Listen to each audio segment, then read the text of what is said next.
નમસ્કાર. આજે આપણે વાત કરીશું એ મીટિંગ વિશે જેના પર ગુજરાતની હજારો આંગણવાડી બહેનોની નજર ટકેલી હતી. હા, ગાંધીનગરમાં જે બેઠક થઈ એની જ વાત. એમની જે વર્ષો જૂની માંગણીઓ છે એનું શું થયું?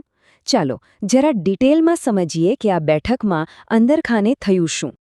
તો સવાલ એ જ છે જે સૌના મનમાં છે.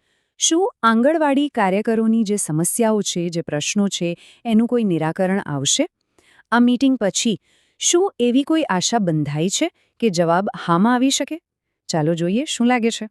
તો થયું એવું કે આ બધા પ્રશ્નોના ઉકેલ માટે ગાંધીનગરમાં એક હાઈ લેવલ મીટિંગ ગોઠવાઈ. અને જુઓ, આ કોઈ એવી તેવી સામાન્ય બેઠક નહોતી. કેમ? કારણ કે આમાં સરકારના મોટા મંત્રીઓ અને આંગણવાડી કાર્યકરના જે આગેવાનો છે એમને સામસામે બેસીને સીધી વાત કરવાની હતી. અને આ મીટિંગનો મુખ્ય હેતુ જે હતો, ડાયરેક્ટ વાતચીત, કોઈ વચેટિયા નહીં.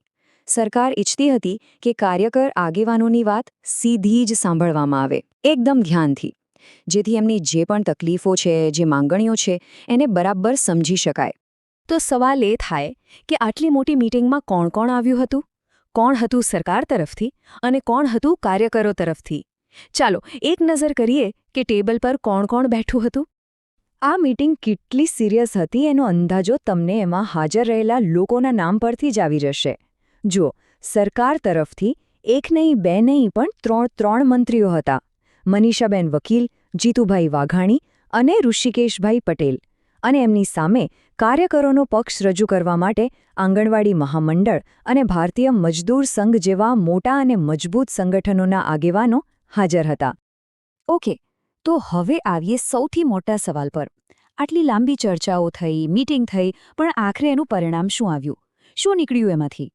તો જુઓ, મીટિંગ જેવી પૂરી થઈ એ પછી જે પહેલી ખબર બહાર આવીને એ એકદમ આશા જગાવનારી હતી. જે યુનિયનના લીડર્સ હતા એમણે કહ્યું કે ભાઈ વાતચીત તો બહુ જ પોઝિટિવ રહી, એકદમ સારા માહોલમાં ચર્ચા થઈ અને એવું લાગ્યું કે વાત સાચી દિશામાં આગળ વધી રહી છે. પણ અહીંયા જ આખી વાતમાં એક ટ્વિસ્ટ છે. બધું આટલું પોઝિટિવ હતું, માહોલ સારો હતો, પણ જ્યારે પરિણામની વાત આવી ત્યારે કોઈ નક્કર નિર્ણય લેવાયો જ નહીં, કંઈ ફાઇનલ થયું જ નહીં. અને બસ આ જ તો સૌથી મોટો પ્રશ્ન બની ગયો. એટલે સ્થિતિ કેવી થઈ ખબર છે? બે અલગ અલગ ચિત્રો સામે આવ્યા. એક બાજુ બહુ જ સકારાત્મક વાતચીતનો માહોલ અને બીજી બાજુ પરિણામ તો કે ઝીરો, કોઈ નિર્ણય નહીં. અને બસ આ જ મૂંઝવણ અત્યારે બધા આંગણવાડી કાર્યકરો અનુભવી રહ્યા છે. તો પછી હવે આગળ શું? આશા રાખવી કે નહીં? ભવિષ્યમાં શું થઈ શકે છે? ચાલો જરા એના પર નજર કરીએ. જો પ્રોસેસ તો અત્યારે ચાલુ જ છે. સરકારે બધી માંગણીઓ બરાબર સાંભળી લીધી છે અને હવે એના પર વિચાર વિમર્શ ચાલી રહ્યો છે. એવું પણ બને કે ફાઇનલ ડિસિઝન લેતા પહેલાં હજુ એકાદ બે મીટિંગની જરૂર પડે. પણ આગેવાનોને હજુ પણ પૂરી આશા છે કે બહુ જલ્દી કોઈ સારો ઉકેલ જરૂર આવશે. એટલે જો ટૂંકમાં કહીએ તો વાતચીતનો સિલસિલો હજુ ચાલુ છે. સરકાર અને આગેવાનો વચ્ચે મંથન ચાલી રહ્યું છે અને હવે સૌની નજર એના પર છે કે આખરી નિર્ણય શું આવે છે. મતલબ કે પ્રક્રિયા શરૂ તો થઈ ગઈ છે, પણ મંઝિલ પર પહોંચવાનું હજુ બાકી છે.